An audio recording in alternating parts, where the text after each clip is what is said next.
So I have the engine out of my Nova. There it is. There's a torque converter for the turbo 350.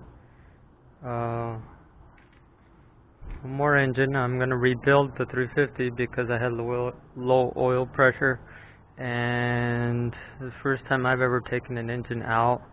And so I had a little bit of help. If you see here, there's a bolt on the front of the engine, and there's a head bolt toward the back of the engine. And that is how I took it out. So, or that's how I connected it to the engine hoist, which is right behind me, so I could take it out of the car.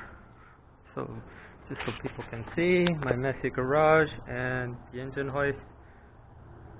Right there it is. I am going to rebuild it. Might go 30 over and go from there. But before I finish my update, let me show you where the heads look like. A real quick look. So those are the one of the float techs that was on my 350. They seem